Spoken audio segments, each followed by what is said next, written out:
Papunta po tayo sa tinatawag nilang Hagdan Falls. So for now, andito pa kami sa bungad. So for sure, nasa likod ng bundok na yan yung pupuntahan naming Hagdan Falls.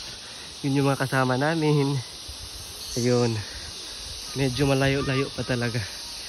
But all the way there, ang ganda ng ng mga view. Have a look. See? Ibang kasama namin. Good thing lang is that maganda yung panahon. Ay, maganda. Medyo hindi siya masyadong mainit. Today is April 2024 and summer. Good thing is foggy na. Medyo foggy na siya sa taas, pero papasok pa kami sa bungad. Kaya lahat ng mga sasakyan namin naiwan lang sa baba.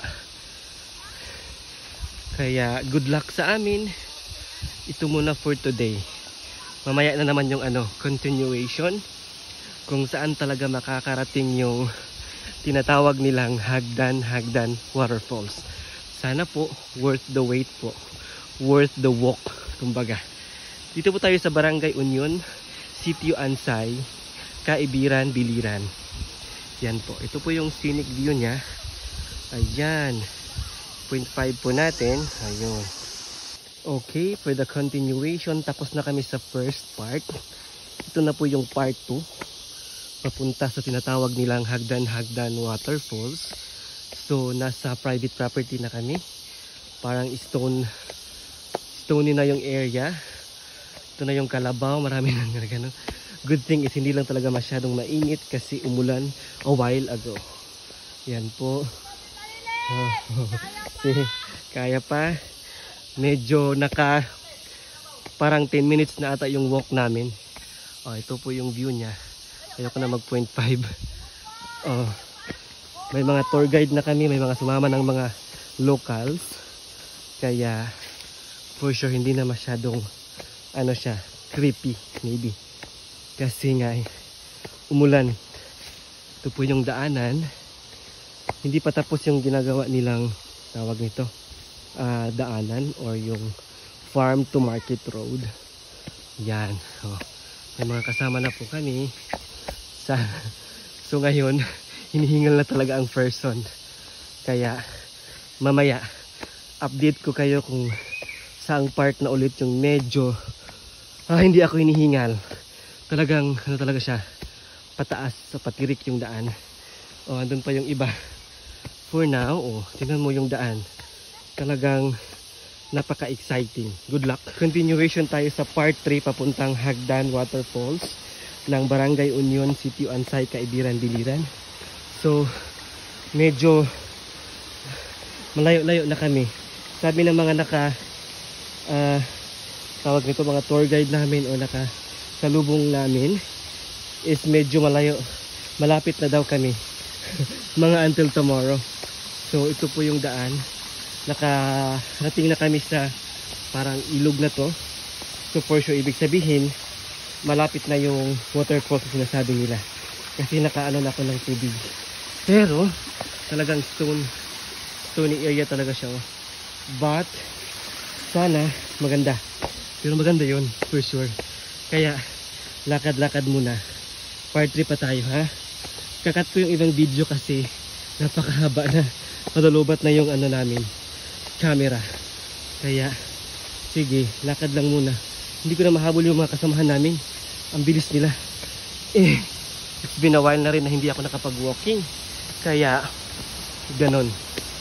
See? Kaya pa. As long as may mga nakikita akong tao na mga na hindi ako maligaw sa areang ito.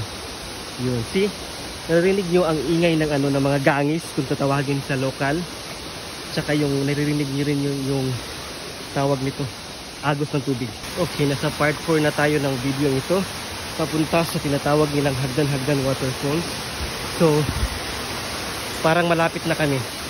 Ayan, parang nakikita ko na. Yun yung mga kasamahan namin. Na kami. Nagtitrekking na kami sa mga na stones, madudulas na mga stones. Kung naririnig niyo pa yung boses ko, well, good. Pag hindi na, Hindi ko nakasalanan yun. Parang nakikita ko na yung waterfalls na tawag nila. Pero ganun pa man, parang 30 minutes ata na lakad lang yung ginawa. Pero kung masyado kayong mabilis, abot lang kayo ng tawag nito 10 minutes or 10 to 15 minutes. Pero sulit ata.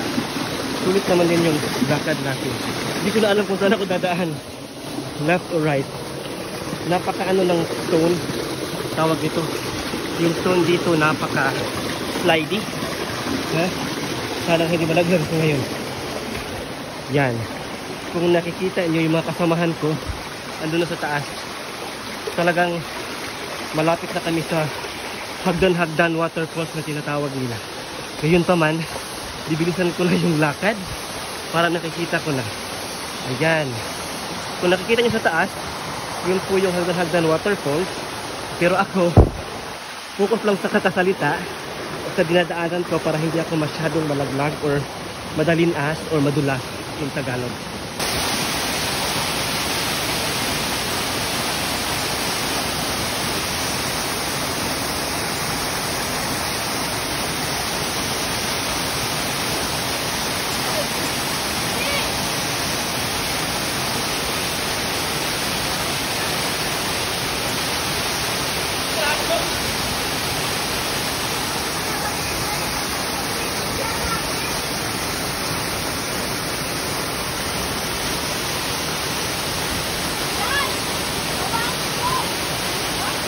Paningkamot kena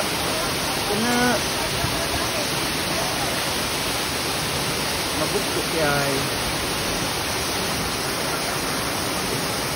wala ka dia na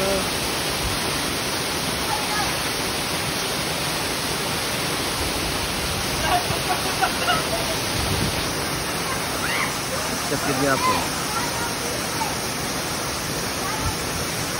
Ala, panik kamot, ang baboy na trap. Ala.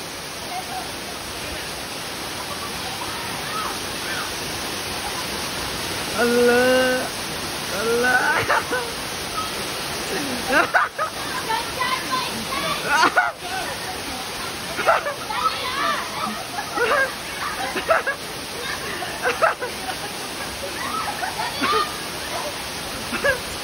Ang baboy.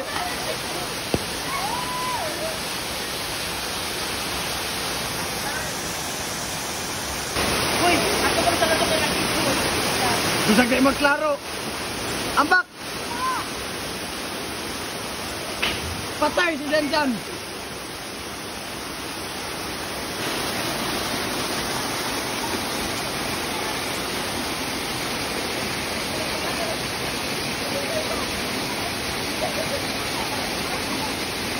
na po yung final part mga person. Nandito na po tayo sa pinakataas. So, ito po siya mga person. Meron pa siyang pwedeng kaliguan sa taas. O yun, so walo na isang person. Ano na ba na? Ihawa na ba na? Super lalim sa person. Hindi siya pwedeng matingkad o sa yan. Diba? Dito magandang pwede mag-swimming na dito banda. Ito mga person. Yan. Hagdan talaga siya. Sige na, pwede nang tumalon ang lahat. Ito na po siya.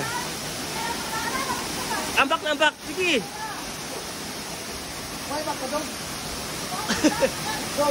na po siya. Ito kami banda dito. Sadyang mahirap talaga paakyat dito sa taas. Pero may mga naman siya, may hawakan. Kaya, you can see, yung mga zombie nasa baba lang yung mga person. Ayun.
Person, andito na po kami sa iwan ko kung anong hagdan na to.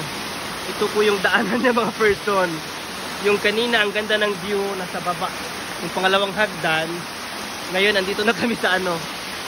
Pupunta kami sa pinaka tuktok na falls. Kasi sobrang ganda daw. Tapos yung mga kasamahan ko andun na. So ito po yung Calvario papunta dito sa last na waterfalls. Maganda daw sa taas, ayan. Gusto ko ipakita sa inyo yung banda, pero maano na, nakakatakot, sobrang dulas. Yan mga person, oh. Sige, dahan-dahan mga person.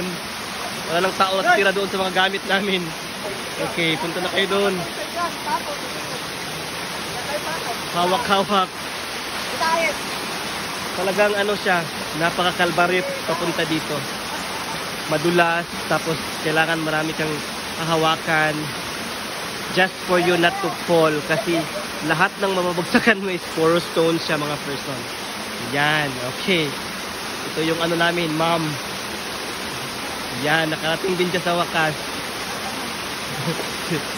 Sige. Ewan kung pang ilang part na to mga person. May last pa kaming taong hinaantay. Welcome, Taba. Okay.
Talag saon nga higayon, latason ang tanang mga hagit o kaguol, sa imo ragyod ko paingon.